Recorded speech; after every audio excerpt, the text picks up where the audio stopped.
Mike's Daily Podcast. I would like to thank you for tuning in to Mike's Daily Podcast. Today's show brought to you by the letter Mike's Daily Podcast.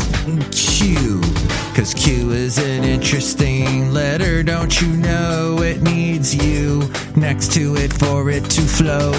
So if you don't have a name that starts with the letter Q, you probably are lame like me, and I'm like you, and you are like me, and it's FF episode 2227. My name is Mike's Daily Podcast. Micah Matthews, and we are going to have some guests stop by. Mike's We're gonna talk things. Daily Baby Podcast. Mike's gonna sing.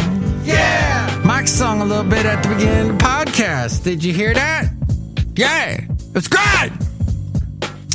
Let's get to a part of the show that I like to call the quiz. Ready? Trivia time. Trivia. Which of these is the same size as the Hubble Space Telescope? A school bus or a SCOO bus, depending on what part of the country you live in. A golf cart or a 757 airplane. I'm going to say SCOO bus. Let's see. Bam! It's a golf cart. Traveling at about 5 million miles per second. Oh, wait, no, actually just 5 miles per second. Photos from the bus-sized satellite have proved scientists and astronomers with a glimpse of the Earth and the inner workings of the universe since 1990. Its successor, the James Webb Space Telescope, is targeted to launch in 2021. Wait, what? Oh, I did. It is a school bus. Why did I click on golf cart? I apologize for that. It is a school or SCOO bus. On which planet are days longer than years? I am going to guess is it Venus, Saturn, or Mars? And here's today's podcast picture. Let's go with the planet that's the furthest away from the Earth. How about Saturn? Nope, it's Venus.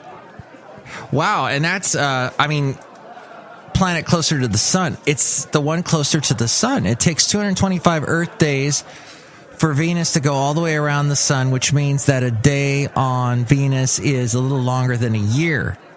Since the day and year lengths are similar, a female deer, a day on Venus is a little different than a day on Earth.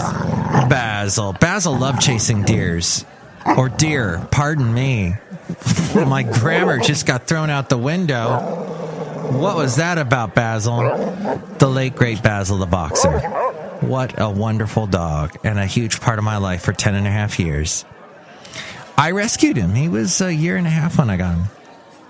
So a day on Venus is a little different than a day on Earth, where the sun rises and sets once each day. On Venus, the sun rises every 117 Earth days. Wow. What does the word nebula mean in Latin? Cloud, star, or vague? I would say vague. Nope, it means a cloud. A colorful cosmic cloud. The colorful cosmic clouds, otherwise known as nebula, are areas in which stars are being created or have died. Made of interstellar dust and gases, they aren't visible to the naked eye.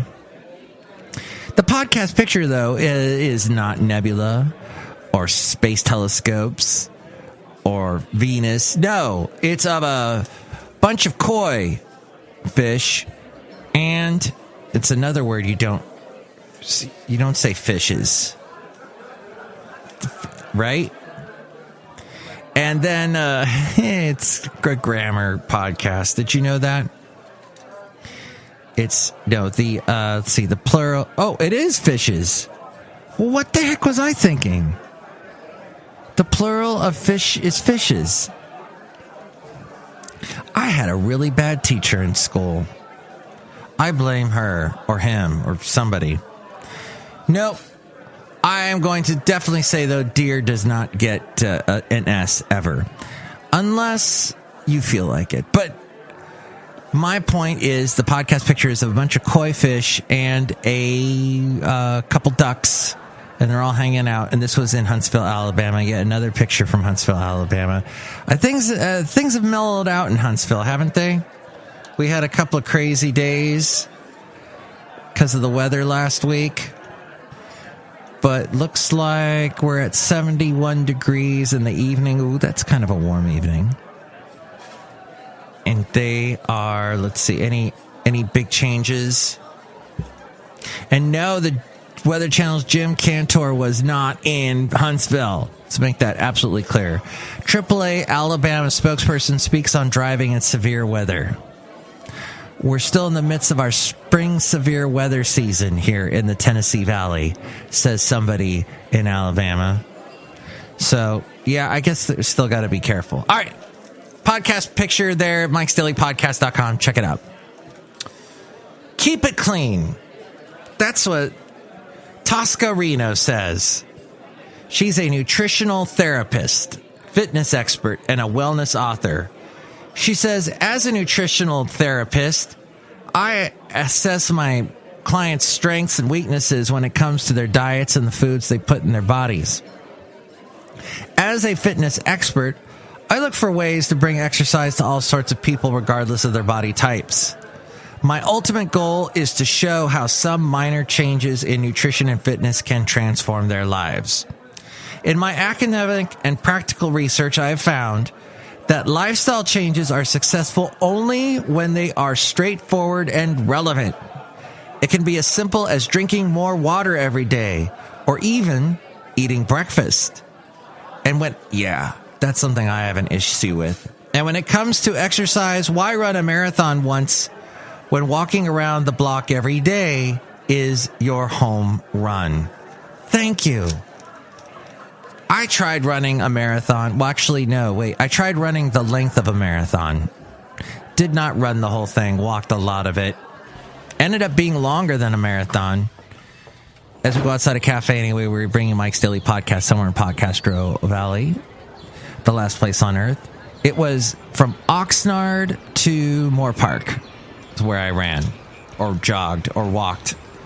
And by the end of that strenuous long run, I get to my destination and I am having those massive calf cramps where your calf just seizes up.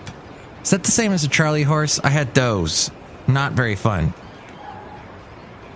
I know, says Tosca Reno, I know what the average lifestyle is like, and I know that we all have responsibilities and distractions that can get in the way of our health. So here's what I propose. Try moving a little bit more every single day rather than going crazy with exercise 1 minute and doing nothing for the next 3 weeks.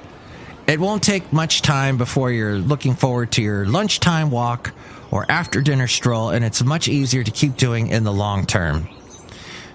Why not think about cleaning up your diet as another step toward good health? The best part about eating clean is that it doesn't need to be complicated, and it isn't largely because the ingredients don't require much work to prepare or consume.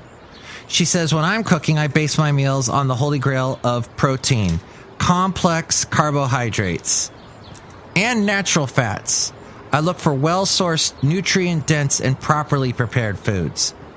If your grocery cart is always full of processed foods, because these are your fallback, easy-to-serve items, think of it this way. Nothing says first food like a raw apple, a green salad, a piece of steamed salmon, or a quick green smoothie.